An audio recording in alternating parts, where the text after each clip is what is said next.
আসসালামু আলাইকুম, আমি শিল্পী। আজকে আপনাদের সাথে একটা মজাদার বিকালের নাস্তার রেসিপি শেয়ার করব। সেটা হচ্ছে হোয়াইট সসের পাস্তা। এই পাস্তাটা এত টেস্টি হয়, বাচ্চারা তো পছন্দ করবেই, সাথে বড়রাও পছন্দ করবে। অথবা বাসায় গেস্ট আসলে তাদের জন্য তো খুবই ভালো একটা নাস্তার আইটেম। আমি এখানে মাংসটার সাথে আদা, রসুন, লবণ, পরিমাণ মতো লবণ আর গোলমরিচ দিয়ে ভালোভাবে মাখিয়ে দিয়েছি। সাথে এক চার চামচের মতো সাদা তেল দিয়েছি। দিয়ে 10 মিনিটের মতো রেখে দিবেন, যাতে মশলাটা ভালোভাবে লেগে যায় এটাতে। আমি ফ্রাই প্যানে বাটার দিয়ে দিয়েছি, 2 টেবিল চামচের মতো বাটার দিয়েছি আমি। বাটারটা যখন গলে যাবে তখন 1 টেবিল চামচের মতো আমি ময়দা দিয়েছি। 1 টেবিল চামচই আমার, যেহেতু আমি অল্প পরিমাণে 1 বাটির মতন সিদ্ধ 1 টেবিল চামচের মতো ময়দা নিয়েছি।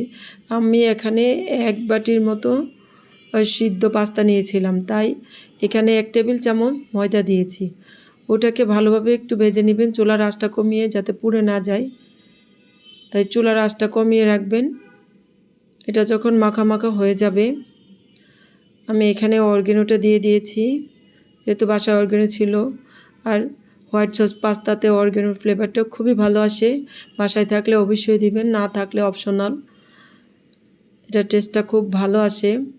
আমি যেভাবে রেসিপিটা দিয়েছি সেভাবে একবার বাসায় ট্রাই করবেন, খুবই টেস্ট হয়। আমার রেসিপিটা একবার ফলো করবেন এবং শেয়ার করে সবাইকে দেখার সুযোগ করে দিবেন। ফলো দিয়ে রাখবেন নতুন নতুন ইয়ামি রেসিপির জন্য। আমি 1/2 লিটার দুধ রেডি করে রেখেছিলাম। ফার্ম ফ্রেশ দুধের সাথে আমি দুধটাকে ঘন করার জন্য আমি 2 টেবিল চামচ গুঁড়া দুধ অ্যাড করে জাল দিয়ে রেখেছিলাম। এখানে 1/2 লিটার দুধ দিয়েছি, যেহেতু 1 কাপ ছিল আমার পাস্তা। আমি এখানে ক্যাপসিকামটা কিউব করে কেটে দিয়েছি, আর সাথে ছিল ব্রোকলিটা খুব ভালো আসে, আমার ছেলের খুবই পছন্দের। স্কুলে আমি এই টিফিনটা সবসময় বানিয়ে দিতাম, এখনও মনে পড়ে। বাচ্চারা এবং টিচার সবাই এটা আসলে পছন্দ করত, সবাই খেতে চাইতো, ওর সাথে শেয়ার করতে চাইতো।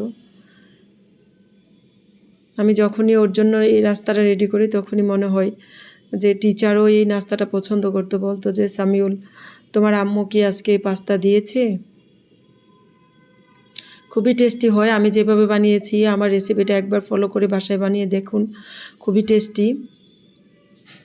আমি এখানে যে স্পেশাল মশলাটা সেটাই অ্যাড করেছি, যার জন্য এটা খুবই স্পেশাল হয়। এটা হলো আপনার চিকেন পাউডার। 1 চামচ চিকেন পাউডার দিয়েছি। এই চিকেন পাউডারটাই এটার মধ্যে টেস্টটা বহু গুণে বাড়িয়ে দেয়। আপনারা যদি পারেন তাহলে চিকেন পাউডারটা দেওয়ার চেষ্টা করবেন। চিকেন পাউডারটা না দিলেও হয়, কিন্তু টেস্টটা খুব ভালো আসে চিকেন পাউডারটা।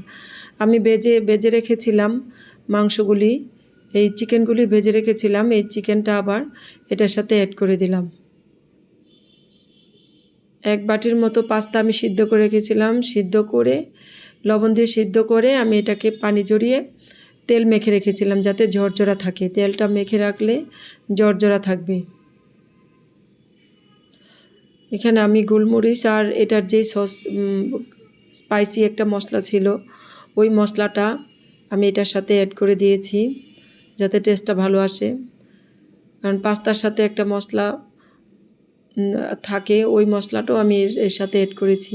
সবগুলি মশলা মিলে এত ভালো একটা হোয়াইট সসের পাস্তা হয়, যেটা না খেলে বুঝবেন না। বাসায় একবার বাচ্চাদের করে খাওয়াবেন, অথবা মেহমানদের।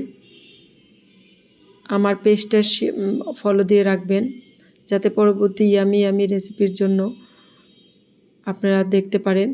আমি রেসিপিগুলি দিলেই যাতে নোটিফিকেশন পেয়ে যান। খুব ভালো থাকবেন।